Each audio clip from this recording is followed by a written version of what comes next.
তিনি একজন স্বপ্নবাজ মানুষ, যিনি বিশ্বাস করেন বই বদলে দিতে পারে মানুষের জীবন। বর্তমানে স্বল্পদৈর্ঘ্যের নাটক নির্মাণের জন্য কৃত্রিম বুদ্ধিমত্তা একটি অপরিহার্য হাতিয়ার হিসেবে ব্যবহৃত হচ্ছে।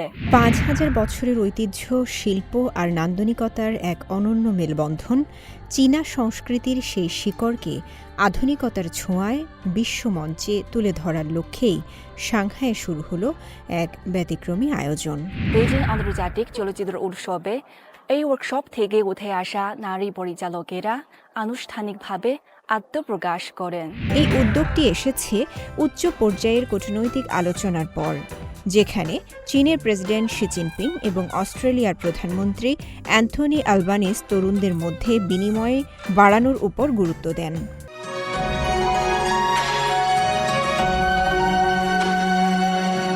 প্রিয় দর্শক, দ্য গ্রেট ওয়াল শোতে স্বাগত জানাচ্ছি। সাংস্কৃতিক বৈচিত্র্যে সমৃদ্ধ চীনের প্রতিটি অঞ্চলেই ভরপুর নিজস্ব উৎসব আর অনন্য ঐতিহ্যে। তাই তো চীনকে বলা হয় উৎসবের দেশ। হালের ফ্যাশন জগৎ থেকে শুরু করে চলচ্চিত্র, শিল্প, সংস্কৃতি, নানামাত্রিক আয়োজন, চীনের নয়নাভিরাম প্রাকৃতিক সৌন্দর্য ও বৈচিত্র্যময় জীবনধারার গল্প সবকিছুই থাকছে আমাদের এই অনুষ্ঠানে। বরাবরের মতো আপনাদের সঙ্গে আছি আমি রওজে জাবিদ ঐশী।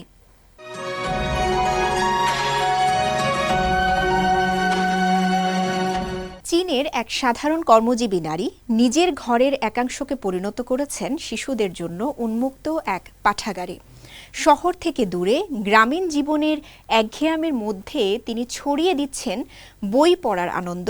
যেখানে একসময় মাচং খেলায় অলস সময় নষ্ট হতো, সেখানে এখন ভেসে আসে বইয়ের পাতার শব্দ।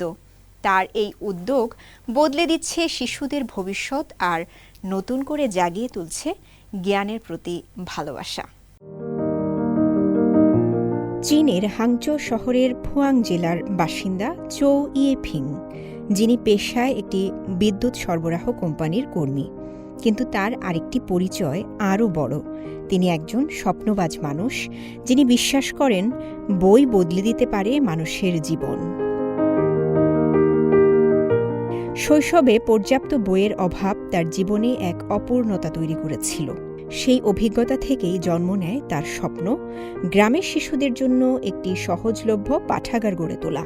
নিজের 2 ছেলের জন্য একটি পড়ার পরিবেশ তৈরি করতে গিয়ে তিনি বুঝতে পারেন এটি শুধু তার পরিবারের জন্য নয়, পুরো গ্রামের জন্য প্রয়োজন।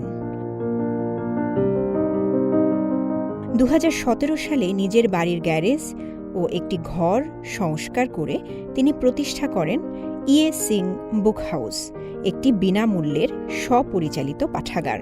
নিজের সঞ্চয় থেকে 1 লাখ ইউয়ানের বেশি ব্যয় করে তিনি বইয়ের তাক, পাঠের পরিবেশ এবং একটি উষ্ণ জায়গা তৈরি করেন, যেখানে যে কেউ এসে বই পড়তে পারে।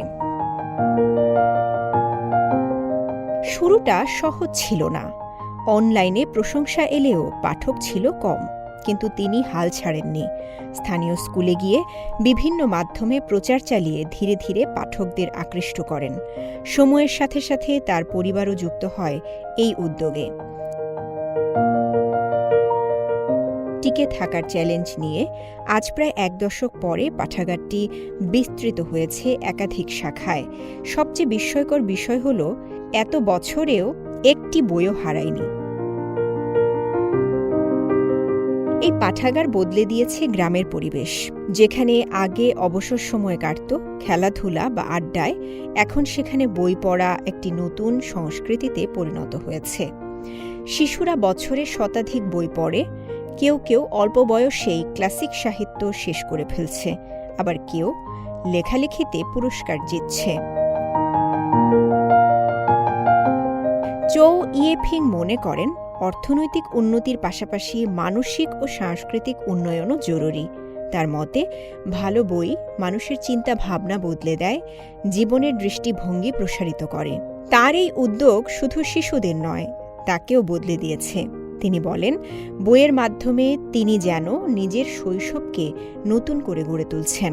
ভবিষ্যতে তিনি আরও গ্রামীণ পাঠাগার গড়ে তুলতে চান, যেখানে শিশুদের জন্য তৈরি হবে জ্ঞানের এক নতুন দিগন্ত। একজন মানুষের ক্ষুদ্র উদ্যোগ কিভাবে একটি পুরো সমাজকে বদলে দিতে পারে, চৌ ইয়ে-ফিং তার জীবন্ত উদাহরণ। তার বইঘর আজ শুধু একটি পাঠাগার নয়, এটি এখন আলোর উৎস, যা প্রজন্ম থেকে প্রজন্মে ছড়িয়ে দিচ্ছে জ্ঞানের দীপ্তি। রওজে জাবিদ ঐশী, সিএমজি বাংলা। ১৬তম বেইজিং আন্তর্জাতিক চলচ্চিত্র উৎসবে প্রযুক্তি ও সৃজনশীলতার মেলবন্ধন নতুনভাবে উঠে এসেছে, যেখানে চলচ্চিত্র নির্মাণে কৃত্রিম বুদ্ধিমত্তার ক্রমবর্ধমান ব্যবহার ও সম্ভাবনা নিয়ে গভীর আলোচনা হয়েছে। স্বল্প দৈর্ঘ্যের নাটক থেকে ভার্চুয়াল চিত্রগ্রহণ, সব ক্ষেত্রেই এআইকে সহায়ক শক্তি হিসেবে দেখছেন নির্মাতারা, যা সৃজনশীলতা ও বৈশ্বিক দর্শক প্রাপ্তির নতুন দিগন্ত উন্মোচন করছে। তবে মানবিক অনুভূতিই চলচ্চিত্রের মূল শক্তি হিসেবে গুরুত্ব পাচ্ছে। এ ব্যাপারে বিস্তারিত জানাচ্ছেন আমাদের বেইজিংয়ের সহকর্মী ইয়াং চিচেন অনুপমা। ১৭শ বেইজিং আন্তর্জাতিক চলচ্চিত্র উৎসবে চলচ্চিত্র নির্মাতারা ভিডিও নির্মাণ কৌশল উন্নয়নের ভবিষ্যৎ নিয়ে আলোচনা করেন। উৎসবটি চলছে এমন এক সময়ে যখন প্রযুক্তি ও শিল্পের বিপ্লব চলছে। চলচ্চিত্র ও টেলিভিশনের বাজারে স্বল্প দৈর্ঘ্যের নাটক একটি নতুন প্রবণতা। বর্তমানে স্বল্প দৈর্ঘ্যের নাটক নির্মাণের জন্য কৃত্রিম বুদ্ধিমত্তা একটি অপরিহার্য হাতিয়ার হিসেবে ব্যবহৃত হচ্ছে। চলচ্চিত্র উৎসবে স্বল্প দৈর্ঘ্যের নাটক বিষায়ং ফোরাম এর প্রতিনিধিরা উপস্থিত ছিলেন। চীনের একটি টিভি নাটক বাচ্চাদের সাথে পরিবার এর প্রতি ভালোবাসার কারণেই এই প্রতিনিধিরা উৎসবে একত্রিত হন। তাদের মধ্যে টিভি নাটক প্রযোজক, বিশ্ববিদ্যালয়ের অধ্যাপক এবং ভিডিও স্ট্রিম প্ল্যাটফর্ম অপারেটর রয়েছে। তাদের নির্মাণাধীন নতুন স্বল্প দৈর্ঘ্যের নাটক হেনরি বাড়িতে ফিরে যাওয়ায় এআই দিয়ে তৈরি একটি কুকুর ওই পরিবারের সদস্যদের জীবন পর্যবেক্ষণ করবে।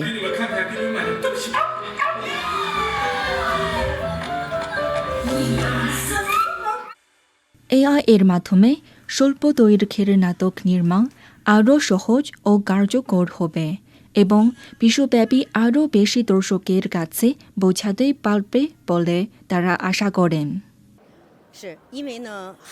বাচ্চাদের সাথে পরিবার প্রথম সম্প্রচারিত হওয়ার পর ২১ বছর গত হয়েছে। ইতিমধ্যে চলচ্চিত্র ও টিভি নাটক নির্মাণ শিল্পে বড় ধরনের পরিবর্তন ঘটেছে, কিন্তু আমরা এআই প্রযুক্তি ব্যবহার করে আগের সেই পুরো স্মৃতিকে ধরে রাখতে চাই। বিশ্বের বিভিন্ন জায়গার মানুষ পরিবার সম্পর্কে অভিন্ন আবেগ ধারণ করে। আমি আশা করি নির্মাণাধীন এই স্বল্প দৈর্ঘ্যের নাটক ৩০টিরও বেশি ভাষায় সম্প্রচারিত হবে। চলচ্চিত্র নির্মাণের জন্য জনপ্রিয় সরঞ্জাম আপডেট হচ্ছে এবং এই খাতে এআইয়ের মতো প্রযুক্তির ব্যবহারও ব্যাপকভাবে চলছে। এই প্রেক্ষাপটে চলচ্চিত্র নির্মাতাদের করণীয় কি? তাদেরকে এই পরিবর্তনের সাথে তাল মিলিয়ে চলতে কি করতে হবে? এই সব প্রশ্নের উত্তর আপনি এই চলচ্চিত্র উৎসবে পেতে পারেন। চলচ্চিত্র উৎসবের ফিল্ম সিনেমাটোগ্রাফি ওপেন কোর্সে চীনের প্রখ্যাত চিত্রগ্রাহক ছাও ইউ এবং ভিডিও নির্মাতা ফান টিয়ানহং উচ্চ প্রযুক্তির এই যুগে ভিডিও নির্মাণের কৌশল নিয়ে আলোচনা করেন। এআই এর মতো প্রযুক্তির প্রভাবে চলচ্চিত্র নির্মাতাদের উদ্বেগের জবাবে উভয় বিশেষজ্ঞই একই ধরনের মতামত ব্যক্ত করেন। তারা বলেন, চলচ্চিত্র নির্মাতাদের এআইকে ভয় পাওয়ার বা এর বিরোধিতা করার কোনো কারণ নেই। একদিকে এআই নির্মাতাদের নান্দনিক ক্ষমতাকে আরও শক্তিশালী করবে এবং মানবিক অনুভূতি নষ্ট করবে না, এবং অন্যদিকে এআই মানুষের নির্মাণ দক্ষতা ও উদ্ভাবন শক্তিকে আরও উন্নত করবে বলে আশা করা যায়। এআই শিল্পকর্মে সহায়ক হবে, এর বিকল্প হবে না। চলচ্চিত্র উৎসবে এআইজিসি, ভার্চুয়াল চিত্রগ্রহণ ও বিজ্ঞান গল্প কাহিনী চলচ্চিত্র সহ প্রযুক্তিগত বিষয়েও প্রদর্শিত হয়। চীনের বিজ্ঞান ও প্রযুক্তি জাদুঘরে কর্মীরা এআইজিসি ফিল্ম নির্মাতাদের একটি দলের সাথে কথা বলেন। যারা এই জাদুঘরে তাদের মাসব্যাপী চলচ্চিত্র নির্মাণের কাজ শেষ করবেন। পাশাপাশি উৎসব চলাকালে দর্শকরা এই জাদুঘরে জায়ান্ট স্ক্রিন ও ডোম থিয়েটারে চূড়ান্ত দৃশ্য দেখার ও শোনার অভিজ্ঞতা উপভোগ করতে পারেন। 而是他们太平洋鲑鱼。 চলচ্চিত্র খাতে প্রযুক্তি ক্রমশ উন্নত হলেও চলচ্চিত্র নির্মাতারা তাদের মূল উদ্দেশ্য বিস্মৃত হননি বা হচ্ছেন না। বুদ্ধিবৃত্তিক এই যুগে চীনা চলচ্চিত্র শিল্প সূক্ষ্মতা ও উষ্ণতা নিয়ে ভবিষ্যতের বাণে যাত্রা অব্যাহত রাখছে। সাংহাইয়ে অনুষ্ঠিত ওরিয়েন্টাল চিক ডেভেলপমেন্ট সামিট প্রাচীন চীনা ঐতিহ্য ও আধুনিক সৃজনশীলতার এক অনন্য মিলন মেলা হিসেবে আত্মপ্রকাশ করেছে। চীনের মূল ভূখণ্ড ও তাইওয়ানের তরুণ ডিজাইনার এবং শিল্পীদের অংশগ্রহণে এই আয়োজন শুধু ফ্যাশন প্রদর্শনী নয়, বরং সাংস্কৃতিক সংলাপ, সহযোগিতা ও নতুন প্রজন্মের নেতৃত্বে গড়ে ওঠা বিশ্বমুখী চাইনিজ অ্যাস্থেটিক্সের এক নতুন দিগন্ত উন্মোচনের প্রচেষ্টা। ৫,০০০ বছরের ঐতিহ্য, শিল্প আর নান্দনিকতার এক অনন্য মেলবন্ধন চীনা সংস্কৃতির সেই শিকড়কে আধুনিকতার ছোঁয়ায় বিশ্বমঞ্চে তুলে ধরার লক্ষ্যেই সাংহাইয়ে শুরু হলো এক ব্যতিক্রমী আয়োজন। প্রণালীর দুই পার চীনের মূল ভূখণ্ড ও তাইওয়ান থেকে আগত তরুণ ডিজাইনার, শিল্পী ও সংস্কৃতি সংশ্লিষ্টরা একত্রিত হয়েছেন প্রাচ্যের শৈলী উন্নয়ন সম্মেলনে। সাংহাইয়ের এই আয়োজন শুধু ফ্যাশনের প্রদর্শনী নয়, বরং এটি এক সাংস্কৃতিক সংলাপের প্ল্যাটফর্ম, যেখানে প্রাচীন ঐতিহ্য আর আধুনিক সৃজনশীলতার সংমিশ্রণে ফুটে উঠছে নতুন এক চাইনিজ অ্যাস্থেটিক্স। এই সামিটে সবচেয়ে বেশি গুরুত্ব পেয়েছে তরুণ প্রজন্ম। দুই প্রান্তের তরুণ ডিজাইনার ও শিল্পীরাই এখানে নেতৃত্ব দিচ্ছেন নতুন ধারার। তাদের চিন্তা, কাজ আর দৃষ্টিভঙ্গিতে উঠে আসছে কিভাবে ঐতিহ্যকে ধরে রেখে বিশ্বমানের আধুনিক ফ্যাশন তৈরি করা যায়। থাইফেইয়ের new media artist Lin Chiun Thing মনে করেন, পারস্পরিক আদান প্রদানের মাধ্যমেই নিজেদের ভেতরের সৌন্দর্যকে বিশ্বে তুলে ধরা সম্ভব। এই যোগাযোগেই নতুন সম্ভাবনার দ্বার খুলে দেয়। অভিন্ন ইতিহাস ও সাংস্কৃতিক শিকড়ে দুই পাড়ের মানুষের মধ্যে সৃষ্টিশীলতার সেতু বন্ধন গড়ে তোলে। একই সুর শোনা যায় ঐতিহ্যবাহী সুগন্ধি বা আগরবাতি তৈরির কারিগর কাউছিংয়ের কণ্ঠেও। তিনি জানান, সংস্কৃতির এই মিলেই দুই অঞ্চলের মানুষকে আরও কাছাকাছি নিয়ে আসে।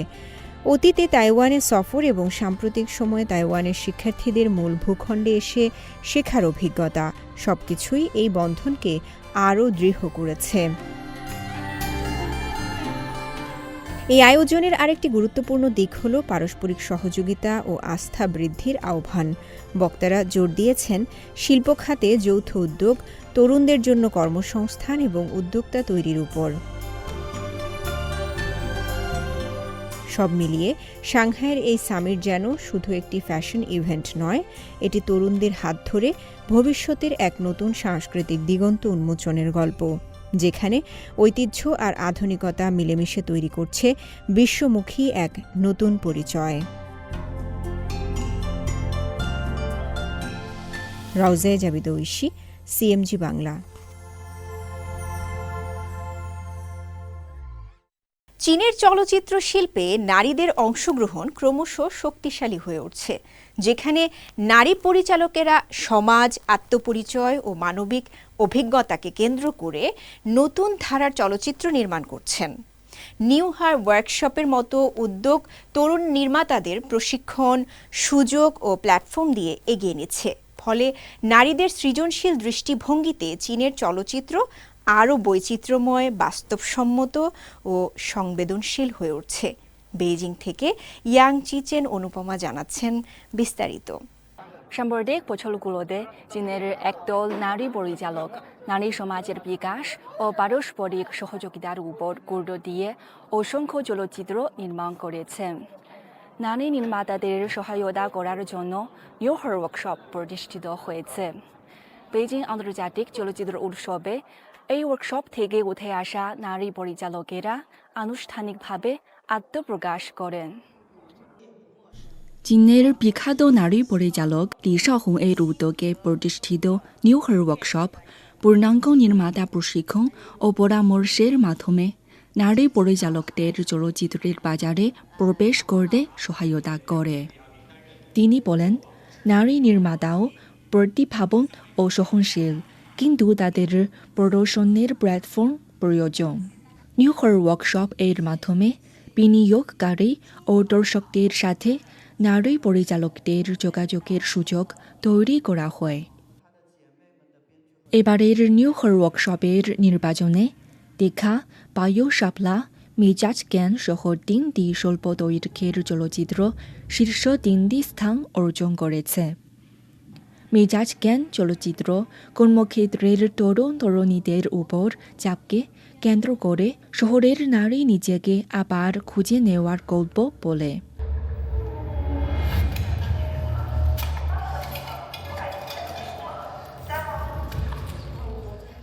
এই চলচ্চিত্রের পরিচালক শ্রী ইফান বলেন, নিউ হার ওয়ার্কশপে 3 মাসব্যাপী প্রশিক্ষণ ও নির্মাণে বেশি সাহায্য পেয়েছেন এবং উন্নত হয়েছেন।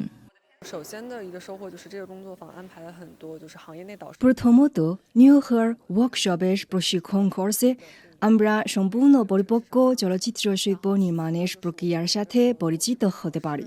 দ্বিতীয়ত, ওই ওয়ার্কশপের প্রত্যেক তরুণী পরিচালকের প্রযোজক পরামর্শদাতা ছিলেন, যারা নিজেদের যোগাযোগ ও সম্পদ দিয়ে আমাদের কার্যক্রম সম্পন্ন করতে সাহায্য করেন। তৃতীয়ত, আয়োজক কমিটি আমাদের অনেক অভিজ্ঞ অভিনেতা অভিনেত্রীর সাথে পরিচয় করিয়ে দিয়েছিল এবং তাদের সাথে যোগাযোগ ও যৌথভাবে চলচ্চিত্র নির্মাণ করার পদ্ধতি অর্জন করেছি।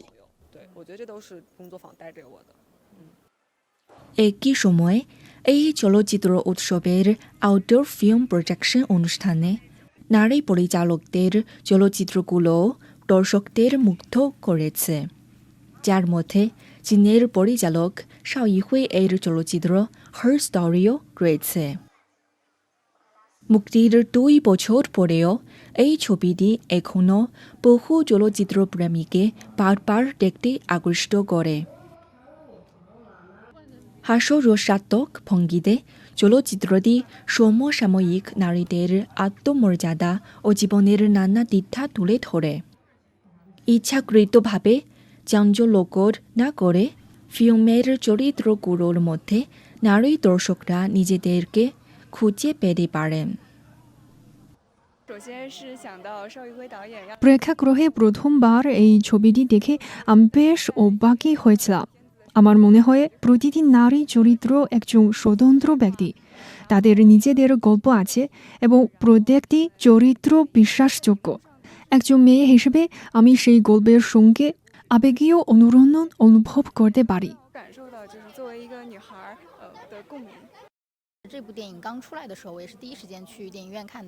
যখন এই ফিল্ম প্রথমবারের মতো মুক্তি পেল, আমি কার বিলম্ব না করে এটি দেখতে প্রেক্ষাগৃহে গেলাম। আমাদের মতো দর্শকদের এই হাস্যরসাত্মক চলচ্চিত্র সাধারণ জীবনের চাপ থেকে আরাম পাওয়ার সুযোগ দেয় এবং আমাদেরকে অনুপ্রেরণা যোগায়। দর্শক থেকে নির্মাতা পর্যন্ত নারীরা চীনের চলচ্চিত্র শিল্পকে নতুন রূপ দিচ্ছে। চলচ্চিত্রের মান পরিচালক বা অভিনেতাদের লিঙ্গ দ্বারা নির্ধারিত হয় না, বরং এর বিষয়বস্তু ও আখ্যান নীতি দ্বারা নির্ধারিত হয়। নারীদের প্রভাবে চীনের চলচ্চিত্র আরও খাঁটি, বৈচিত্র্যময় ও সহানুভূতিশীল হয়ে উঠছে। খেলাধুলা সংস্কৃতি আর পারস্পরিক বোঝাপড়ার এক অনন্য মেলবন্ধন। চীন ও অস্ট্রেলিয়ার তরুণরা এবার কোর্টের ভেতরে ও বাইরে গড়ে তুলছে নতুন সম্পর্কের ভিত্তি। একটি বাস্কেটবল ম্যাচ শুধু খেলা নয়, বরং হয়ে উঠছে দুই দেশের ভবিষ্যৎ সম্পর্কের সেতুবন্ধন। দূর অস্ট্রেলিয়া থেকে একদল কিশোর ও তরুণ শিক্ষার্থী চীন সফর করেছেন। তাদের এই যাত্রা শুধু ভ্রমণ নয়, বরং সংস্কৃতি, জীবনযাপন এবং মানুষের সঙ্গে সরাসরি সংযোগ স্থাপনের একটি অভিজ্ঞতা। তারা চীনের বিভিন্ন ঐতিহাসিক স্থান ঘুরে দেখে স্থানীয়দের সঙ্গে সময় কাটান এবং সবচেয়ে গুরুত্বপূর্ণভাবে চীনা শিক্ষার্থীদের সঙ্গে বাস্কেটবল খেলেন।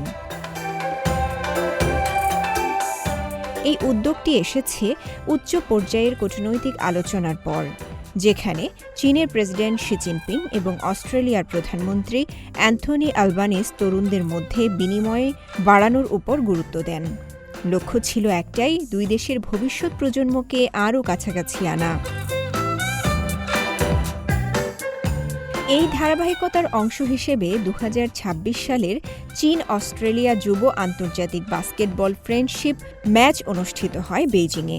এই ম্যাচে দুই দেশের তরুণ খেলোয়াড়রা মুখোমুখি হন, যেখানে প্রতিযোগিতার পাশাপাশি সবচেয়ে বড় হয়ে ওঠে পারস্পরিক শিক্ষণ ও বন্ধুত্ব। ম্যাচটা খুবই ইন্টেন্স ছিল, কিন্তু দারুণ উপভোগ করেছি। তারা খুব ভালো শুটার এবং শারীরিকভাবে শক্তিশালী দল। খেলাটা আমাদের জন্য অনেক শিক্ষার সুযোগ তৈরি করেছে। অন্যদিকে চীনা শিক্ষার্থীরাও এই অভিজ্ঞতাকে শুধু প্রতিযোগিতা হিসেবে দেখেননি, বরং শেখার একটি প্ল্যাটফর্ম হিসেবে নিয়েছেন। অস্ট্রেলিয়ান শিক্ষার্থীরাও চীনা সংস্কৃতির ভিন্নতা সৌন্দর্যে মুগ্ধ হয়েছেন। তাদের কাছে এটি ছিল সম্পূর্ণ নতুন এক অভিজ্ঞতা। চীনা শিক্ষার্থীদের মতে এই ধরনের বিনিময় শুধু খেলার মধ্যে সীমাবদ্ধ নয়, বরং এটি দুই দেশের মানুষের মধ্যে সম্পর্ক গড়ে তোলার একটি শক্তিশালী মাধ্যম। খেলার প্রতিদ্বন্দ্বিতা এখানে শেষ কথা নয়। বাস্কেটবল কোর্ট থেকে শুরু হওয়া এই যাত্রা এখন পৌঁছে গেছে বন্ধুত্ব, বোঝাপড়া আর সাংস্কৃতিক সংযোগের গভীরে। অস্ট্রেলিয়া ও চীনের তরুণরা প্রমাণ করছেন, ভবিষ্যতের কূটনীতি হয়তো শুরু হয় এমনই এক সাধারণ এক পাস, এক হাসি আর এক খেলার মাধ্যমে। রওজায়ে জাবিদ ঐশী, সিএমজি বাংলা। প্রিয় দর্শক, দ্য গ্রেট ওয়ার্ল্ড শো আজ এ পর্যন্তই।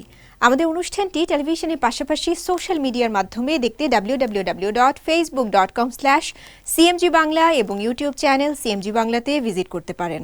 পরবর্তী পর্বে নতুন কোনো আয়োজন নিয়ে দেখা হবে আপনাদের সঙ্গে। সে পর্যন্ত সবাই ভালো থাকুন, সুস্থ থাকুন। 再见。